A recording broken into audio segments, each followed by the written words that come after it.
La 3. Les conditions d'existence. Le dénominateur 3x carré plus 2x plus 4 doit être différent de 0. Pour résoudre cette équation du second degré, mise en évidence pas possible, produit remarqué absent n'est pas 1, donc c'est delta. Et quand j'applique delta, je constate que le delta est négatif. Bah, ça veut dire qu'il n'y a pas de valeur à exclure. Si ça avait été une équation, donc si ça avait été une égalité, bah, on aurait dit qu'il n'y a pas de solution. Bah, ici, c'est le contraire. Vu qu'on veut être différent de 0 et qu'on ne vaut jamais 0, bah, ça veut dire que cette affirmation, 3x carré plus 2x plus 4 différent de 0, est toujours vraie. Donc, mon dénominateur est toujours différent de 0. Il n'y a pas de valeur à exclure. Ensuite, on factorise, mais le but de la factorisation, c'est soit de simplifier, soit de trouver un dénominateur commun.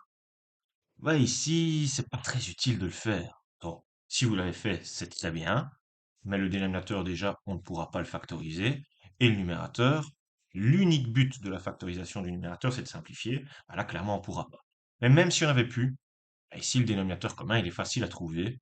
C'est tout simplement le seul dénominateur qu'on voit apparaître. Donc voilà, de manière générale, il est important de penser à factoriser quand on peut le faire, afin de simplifier et afin de trouver le plus petit dénominateur commun. Ici, bah, l'équation est quand même plus basique. Si vous ne le faites pas, c'est pas bien grave. Et de toute manière, ici, on ne sait pas le faire.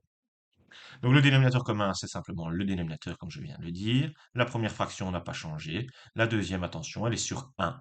Donc le fait de mettre tout sur 3x carré plus 2x plus 4 signifie que j'ai tout multiplié par 3x carré plus 2x plus 4. Aussi bien le numérateur que le dénominateur.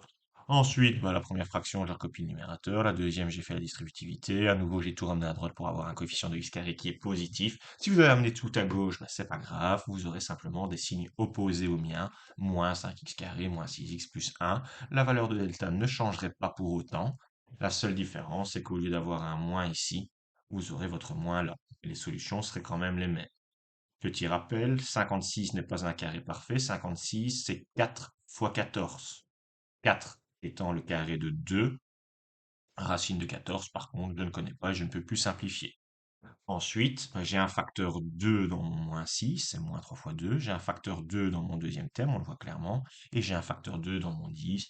Je divise chaque terme du numérateur et du dénominateur par 2 pour obtenir une solution, enfin deux solutions avec le plus et le moins, qui sont sous la forme simplifiée. Voilà.